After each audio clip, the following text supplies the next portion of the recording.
Bienvenue à l'enregistrement du culte pour ce dimanche jubilaté, pour ce troisième dimanche après Pâques.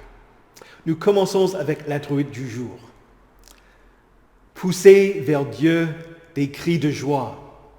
Vous, tous les habitants de la terre, chantez la gloire de son nom. Chantez sa gloire par vos louanges. Dites à Dieu que ta manière d'agir est redoutable. À cause de la grandeur de ta force, tes ennemis te flattent. Venez voir ce que Dieu a fait. Il est redoutable quand il a agi envers les hommes. Il domine éternellement par sa puissance. Ses yeux observent les nations. Peuple, bénissez notre Dieu. Faire retentir sa louange. Il nous a conservé la vie et il n'a pas permis que notre pied trébuche.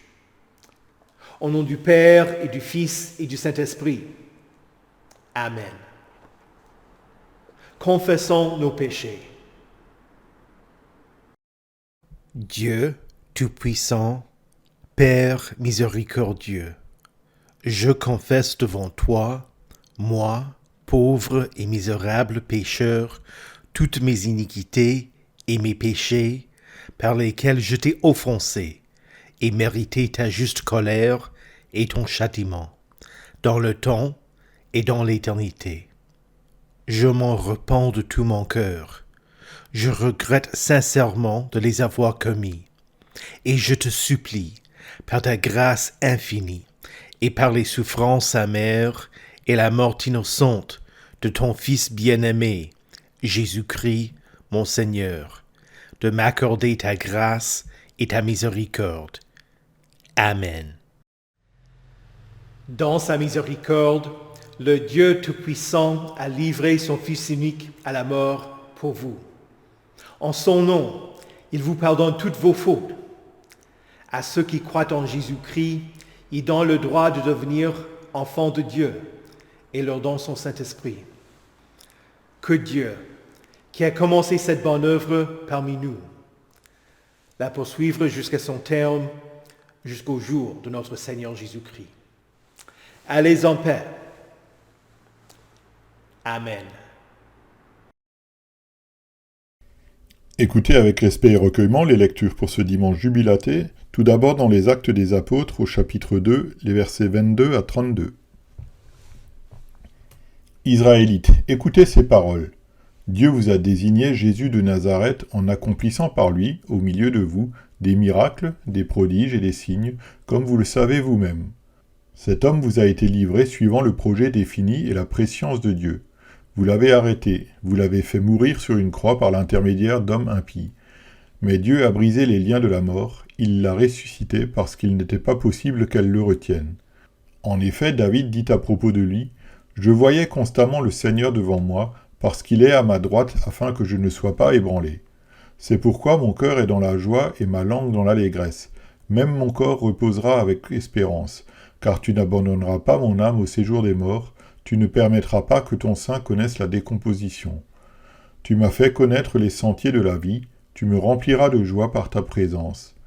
Mes frères, qu'il me soit permis de vous parler en toute franchise au sujet du patriarche David. Il est mort, il a été enseveli, et son tombeau existe encore aujourd'hui parmi nous. Or il était prophète et il savait que Dieu lui avait juré par serment de faire surgir le Messie, un de ses descendants, pour le faire asseoir sur son trône. C'est donc la résurrection du Christ qu'il a prévue et annoncée en disant qu'il ne serait pas abandonné au séjour des morts et que son corps ne connaîtrait pas la décomposition. C'est ce Jésus que Dieu a ressuscité, nous en sommes tous témoins. Ici prend fin la lecture des Actes des Apôtres.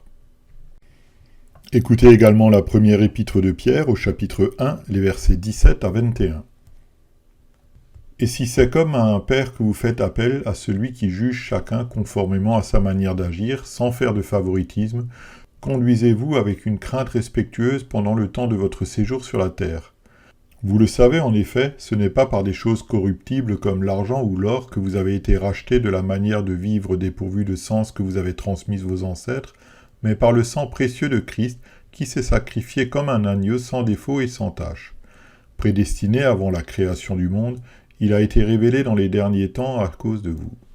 Par lui, vous croyez en Dieu qui l'a ressuscité et lui a donné la gloire, de sorte que votre foi et votre espérance reposent sur Dieu. Ici prend fin la lecture de l'Épître. Écoutez enfin l'Évangile de Luc au chapitre 24, les versets 13 à 35. Ce même jour, 2 disciples se rendaient à un village appelé Emmaüs, éloigné de Jérusalem d'une douzaine de kilomètres. Ils discutaient ensemble de tout ce qui s'était passé. Pendant qu'ils parlaient et discutaient, Jésus lui-même s'approcha et fit route avec eux, mais leurs yeux étaient empêchés de le reconnaître. Il leur dit « De quoi parlez-vous en marchant pour avoir l'air si triste ?» L'un d'eux, un dénommé Cléopas, lui répondit « Es-tu le seul en séjour à Jérusalem qui ne sache pas ce qui est arrivé ces jours-ci » Quoi leur dit-il ? Ils lui répondirent « Ce qui est arrivé à Jésus de Nazareth, qui était un prophète puissant en actes et en paroles devant Dieu et devant tout le peuple, et comment les chefs des prêtres et nos magistrats l'ont fait arrêter pour qu'il soit condamné à mort et l'ont crucifié. Nous espérions que ce serait lui qui délivrerait Israël, mais avec tout cela, voici déjà le 3e jour que ces événements se sont produits. Il est vrai que quelques femmes de notre groupe nous ont beaucoup étonnés. Elles se sont rendues de grand matin au tombeau et n'ont pas trouvé son corps. Elles sont venues dire que les anges leur sont apparus et ont annoncé qu'il est vivant.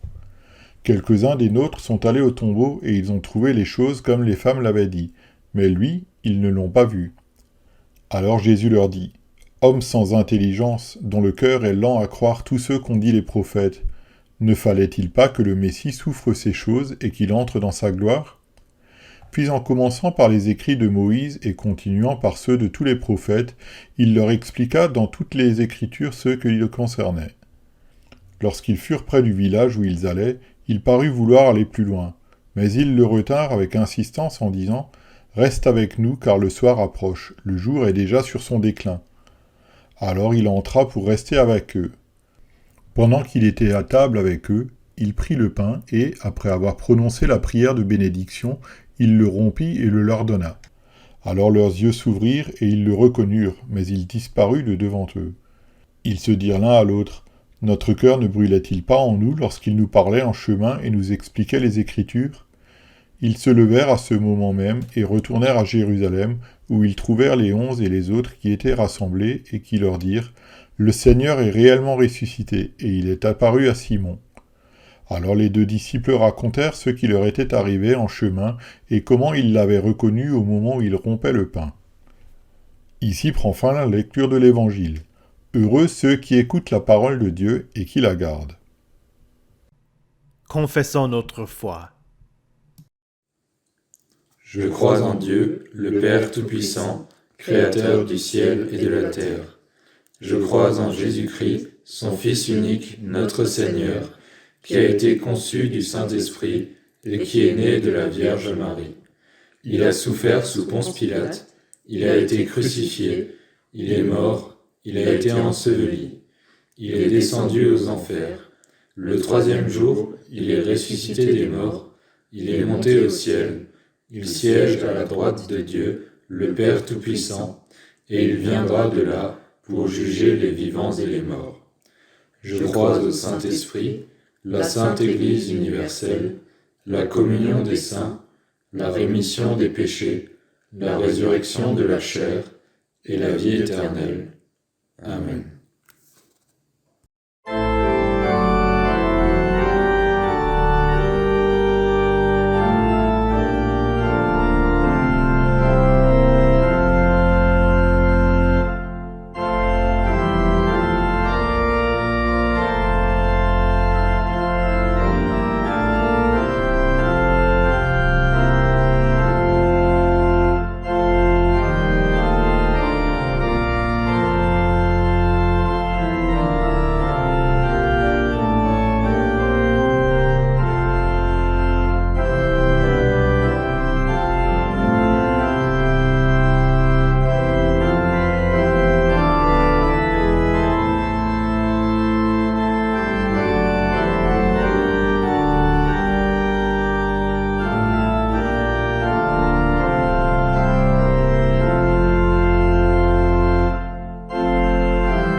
Prions. Reçois favorablement les paroles de ma bouche et les sentiments de mon cœur, ô Éternel, mon rocher et mon libérateur. Amen. Au nom du Père et du Fils et du Saint-Esprit. Amen. Le favoritisme. Nous l'avons tous vécu. En famille, un parent privilégie l'un des enfants plus que les autres. Il y a maints exemples de cela dans la Bible. Isaac aimait Ésaü plus que son frère, tandis que Rebecca préférait Jacob. Jacob aimait Rachel plus que Léa, et il aimait Joseph, le fils premier-né de Rachel, plus que ses frères. Le favoritisme mène à l'injustice ailleurs dans le monde. Dans la salle de classe, certains enseignants donnent de meilleures notes aux élèves qu'ils préfèrent. Dans le commerce, parfois une entreprise reçoit le contrat, non pas à cause de ses compétences, mais à cause du rapport qui existe entre les propriétaires. Au travail, celui qui est toujours fiable n'est pas reconnu pour ses efforts et la direction ne lui permet pas d'avancer dans la hiérarchie, tandis que l'incompétent qui lèche les bottes des contrôleurs est avantagé. Sur le terrain de foot, l'arbitre désavantage l'une des équipes. Comment en sommes-nous arrivés au point où un homme, quelqu'un qui est né un homme, qui se veut femme, participe dans un sport réservé aux femmes, gagne le prix et prive des femmes qui sont nées femmes, biologiquement parlant, le tout de leur victoire. Et on dit que ça c'est la tolérance, ça c'est la justice. Ce monde n'est pas toujours juste. Mais Dieu l'est. Il est parfaitement juste. Dans les psaumes, nous lisons, « Il jugera le monde avec justice et les peuples avec droiture. » Un autre psaume dit, « Dites parmi les nations, l'Éternel règne. Aussi, le monde est ferme. Il n'est pas ébranlé. L'Éternel juge les peuples avec droiture. » Et encore, l'Éternel est juste dans toutes ses voies et bon dans toutes ses œuvres. Pierre écrit dans sa première épître, « Et si c'est comme à un père que vous faites appel à celui qui juge chacun conformément à sa manière d'agir sans faire de favoritisme, conduisez-vous avec une crainte respectueuse pendant le temps de votre séjour sur la terre. » La première chose à souligner, c'est le mot « Père ». Oui, en tant que chrétien, vous avez accès à Dieu à travers son Fils unique, Jésus-Christ. Jésus vous invite à faire appel à son Père. Il vous enseigne à prier « Notre Père ». Dieu est votre Père, car il a fait de vous son propre enfant à travers la nouvelle naissance d'eau et d'esprit, c'est-à-dire à travers le saint baptême. Vous avez été régénérés et renouvelés. Le mot « régénérer » a la même racine que le mot « genèse ». Vous avez débuté une nouvelle vie en tant que fils ou fille de Dieu. Quel privilège, quelle joie que vous ayez accès au Créateur de l'univers. Paul écrit aux Philippiens, « Ne vous inquiétez de rien, Mais en toute chose, faites connaître vos besoins à Dieu par des prières et des supplications dans une attitude de reconnaissance. Néanmoins, compte tenu du lien et du rapport que vous avez avec Dieu, cela ne vous permet pas de penser à lui comme s'il pourrait agir de manière injuste pour que vous échappiez aux effets d'un mauvais comportement. Votre Père céleste n'est pas comme le propriétaire d'une entreprise qui supporte les bêtises d'un fils qui travaille pour lui. Voilà le népotisme. Pas plus qu'il n'est comme le membre de la police qui essaierait de camoufler les accusations contre son enfant. Dieu ne fait pas de favoritisme.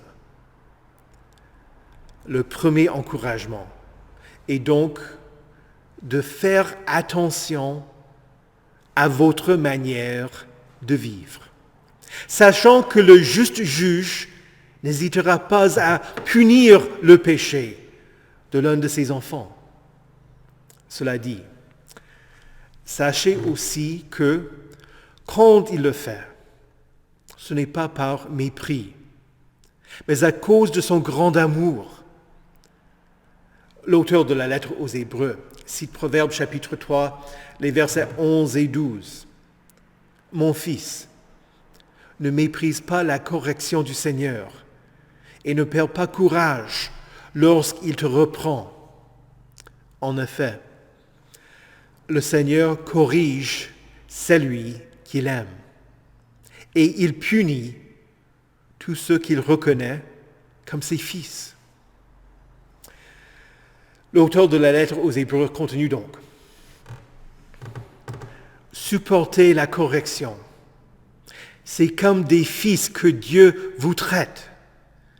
Quel est le fils qu'un père ne corrige pas?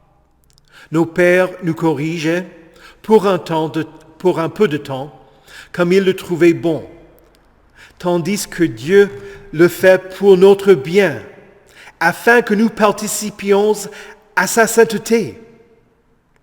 Certes, au premier abord, toute correction semble un sujet de tristesse et non de joie, mais elle produit plus tard, chez ceux qu'elle a ainsi exercés, un fruit porteur de paix, la justice.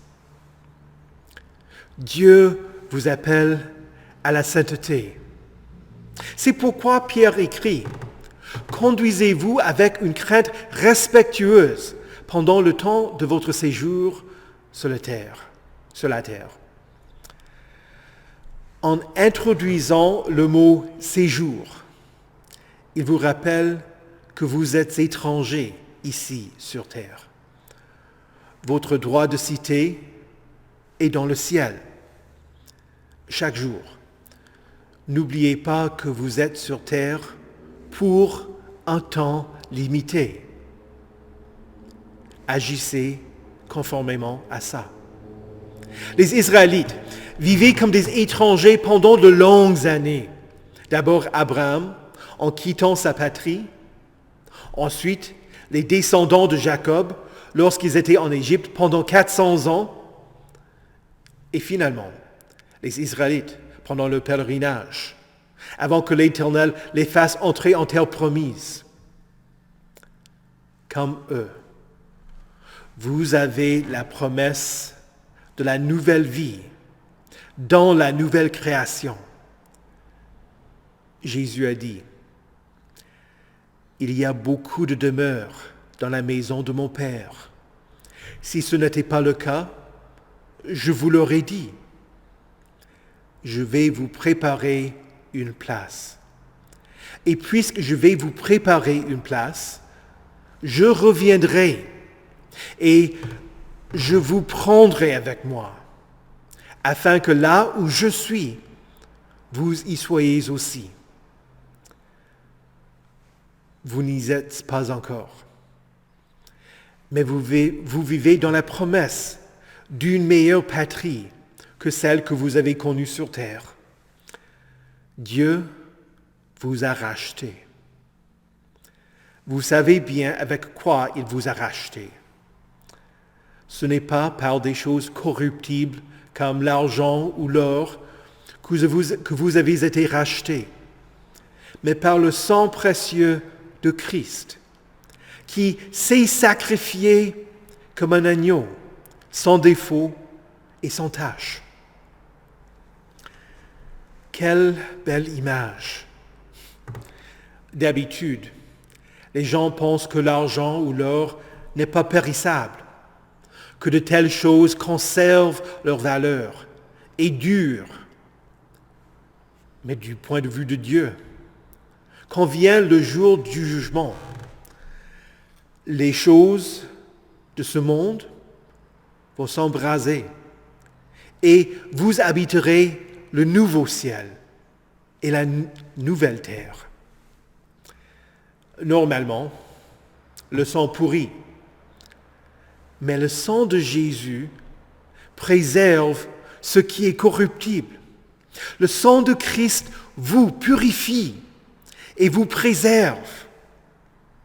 Je viens de dire avec quoi vous avez été rachetés, mais j'ai volontairement omis une partie de la phrase. Pierre parle de ce dont vous avez été rachetés. Vous avez été rachetés de la manière de vivre dépourvue de sens, que vous avez transmise vos ancêtres.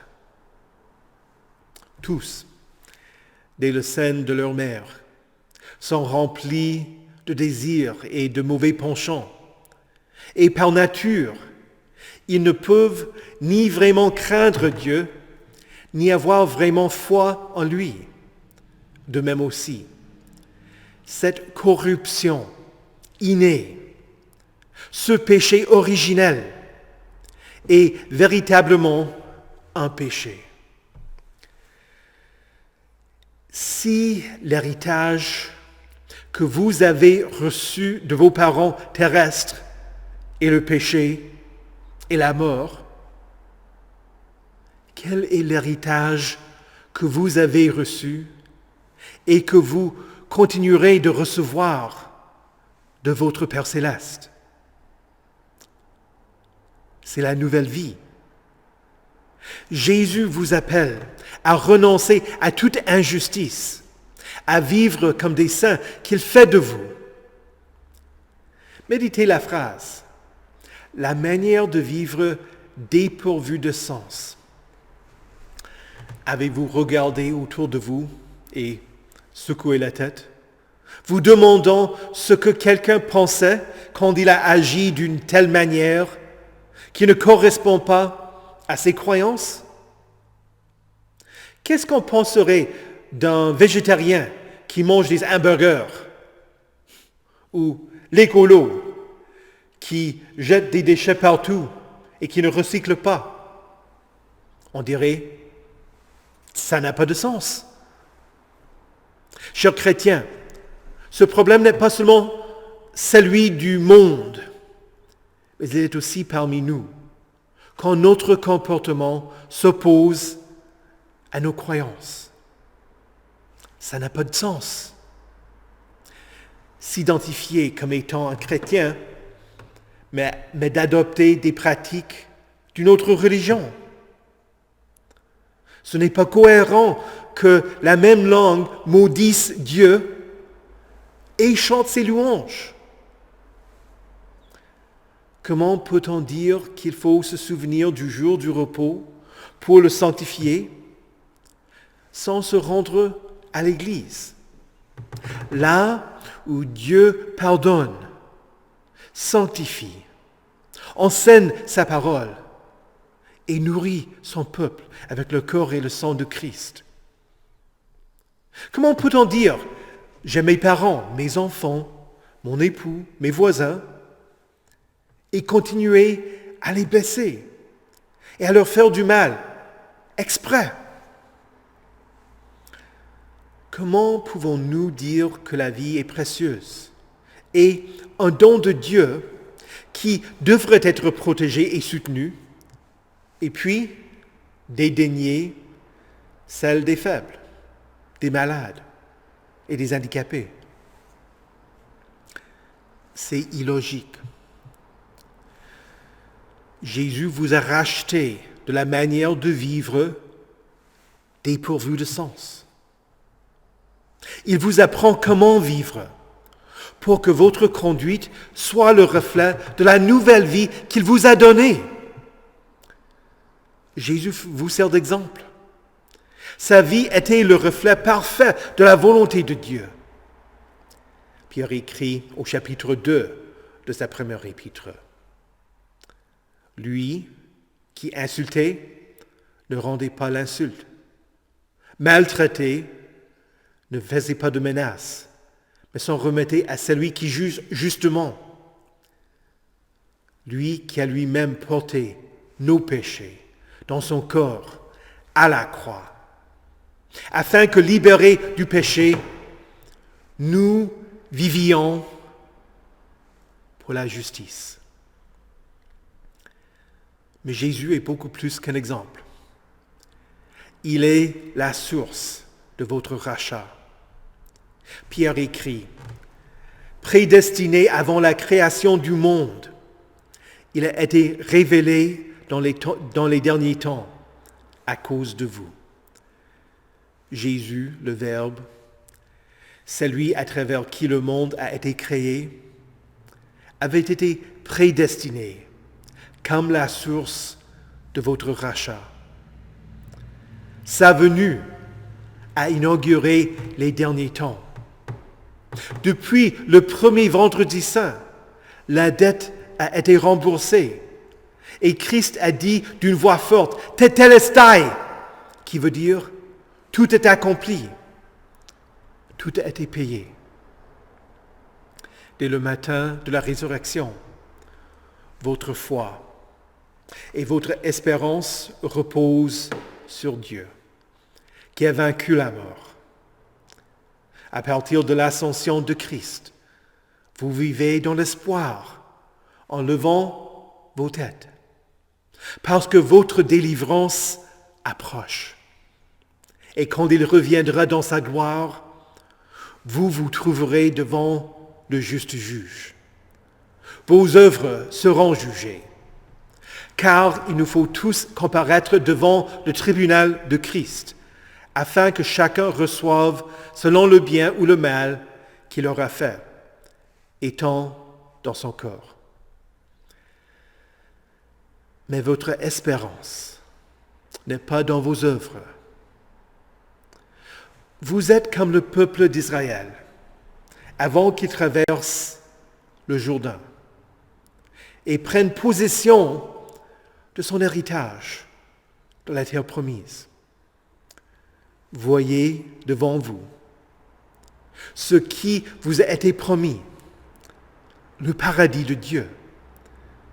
Vivez par la foi en celui qui vous a conduit, afin que vous receviez ce que vous n'avez pas mérité.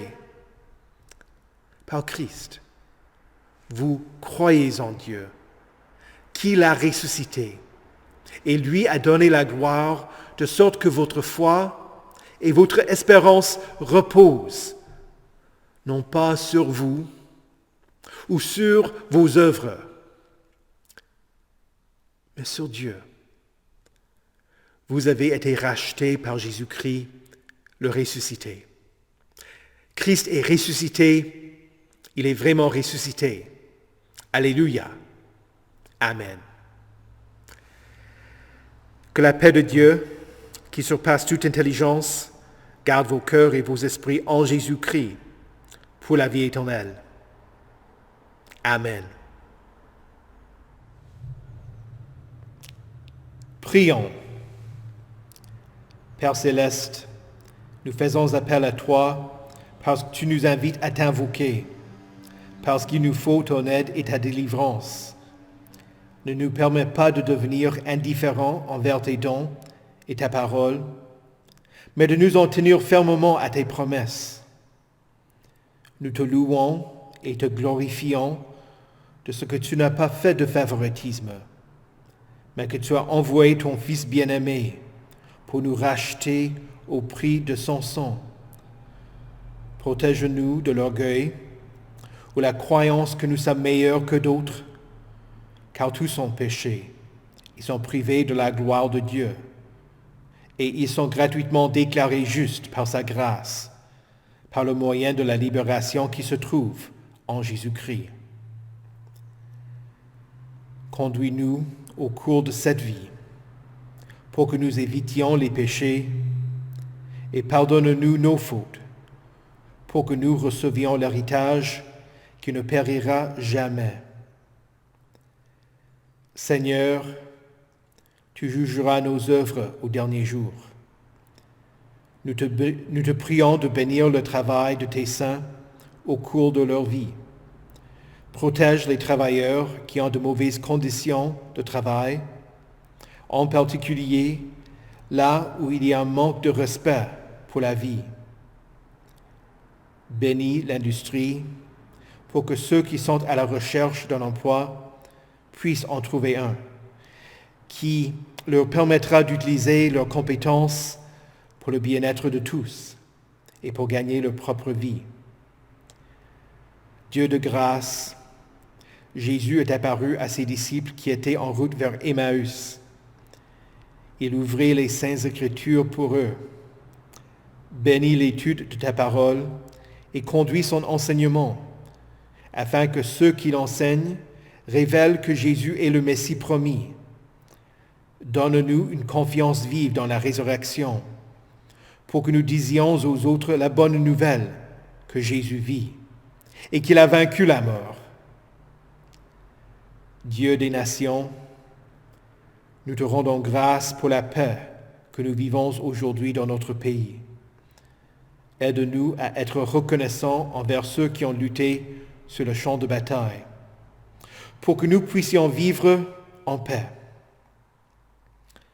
Pour ceux qui vivent en situation de guerre, nous te prions, Seigneur, aie pitié. Viens-leur en aide et soutiens-les à travers leurs épreuves. Exauce-nous à cause de Jésus-Christ, qui s'est donné pour nous racheter de la manière de vivre dépourvue de sens et qui nous conduit à vivre la nouvelle vie que nous avons reçue à travers le Saint Baptême, jusqu'à ce que nous prenions part à l'héritage des saints dans la lumière. Seigneur Jésus, conduis-nous à ton royaume et enseigne-nous à prier. Notre Père, qui es aux cieux, que ton nom soit sanctifié, que ton règne vienne, que ta volonté soit faite sur la terre comme au ciel. Donne-nous aujourd'hui notre pain de ce jour. Pardonne-nous nos offenses, comme nous pardonnons aussi à ceux qui nous ont offensés. Et ne nous laisse pas entrer en tentation, mais délivre-nous du mal, car c'est à toi qu'appartiennent le règne, la puissance et la gloire, au siècle des siècles. Amen. Dans la joie de notre Seigneur ressuscité, recevez la bénédiction de l'Éternel. Que le Seigneur vous bénisse et vous garde. Que le Seigneur fasse luire sa face sur vous et qu'il vous accorde sa grâce. Que le Seigneur tourne son visage vers vous et qu'il vous donne sa paix. Amen.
Amen.